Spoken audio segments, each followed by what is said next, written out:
When the A+ objectives refer to Internet appliances, they're referring to Internet security appliances. And there's several of these that you should know for the exams. The first and foremost is firewalls. The firewall is something that every organization should have protecting its network, and it can protect the network or an individual computer, and it does this by closing ports and stopping unwanted intrusion. Network-based firewalls are generally used to section off one portion of the network from another. So here we have a firewall, and this is blocking people on the internet who may want to gain unauthorized access into the LAN over here.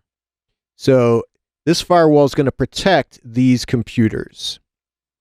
But it might also section off things in such a way where you can have other portions of the network. You might have other LANs, or you might have a DMZ, a demilitarized zone, where there are servers, such as web servers and FTP servers, that can be accessed by people from the internet, but only allowing them access to those services like FTP and World Wide Web.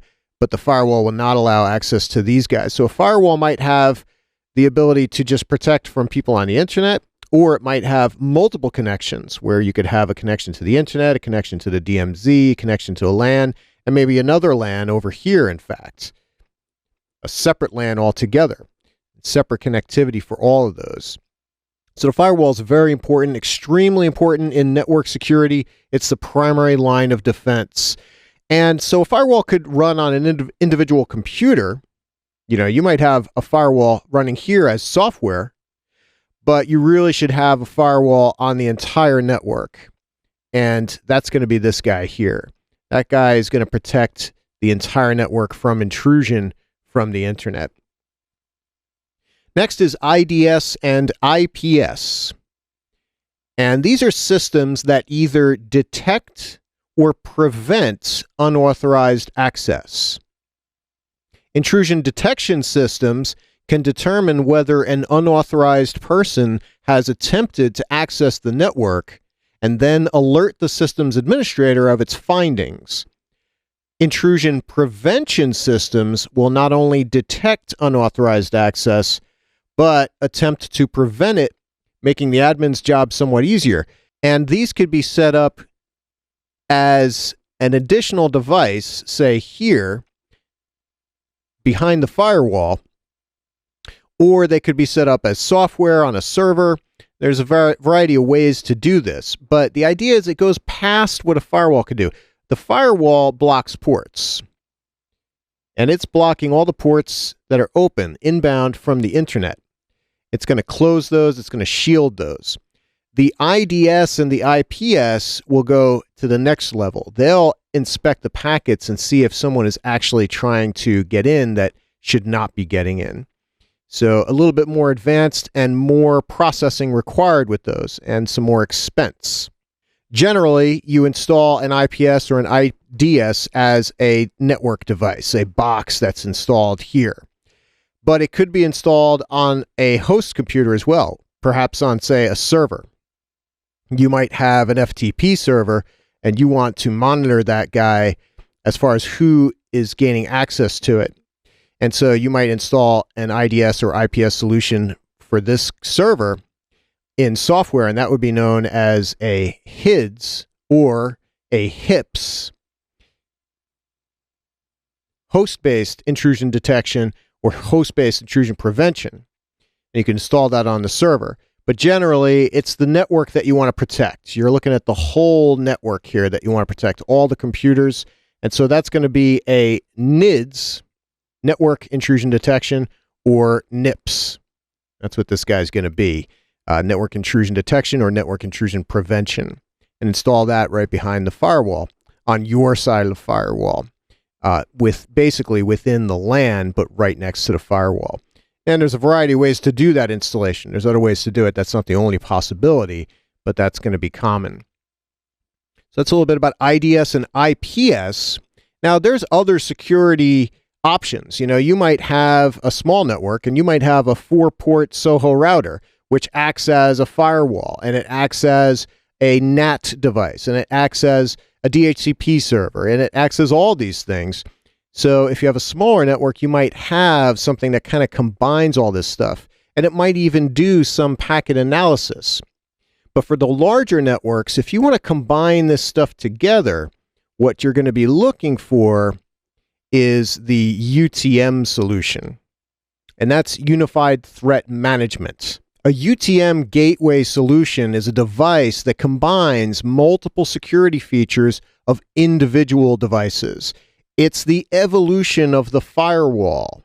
So you have your firewall here, but it might actually take the place of this whole guy and act as a firewall,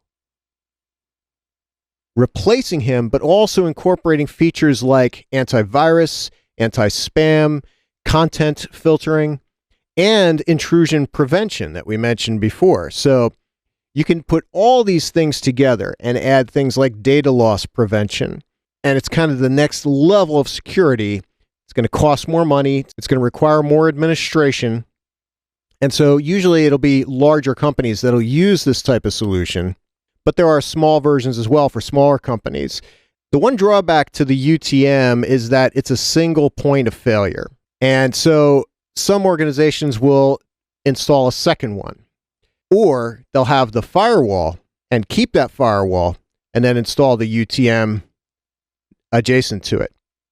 So you have a couple options there. It all depends on your network. It all depends on your policies. It all depends on how much money you have to spend. Another term you should know for the CompTIA A+ exams is endpoint management. Endpoint management, or endpoint security management, is a policy-based approach to network security.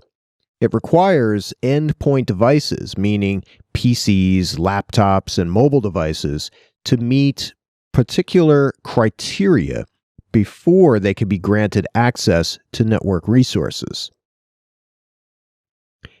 Endpoint management servers are servers that centrally control the discovery and the deployment and the updating of these security features on endpoint devices.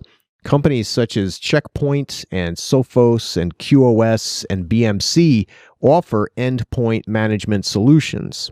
So you might have a server located here on your LAN that connects to the switch and takes control of those endpoints, those PCs, those laptops, those mobile devices, and takes care of locating those devices, discovering them, and deploying and updating the software and security features to those endpoints.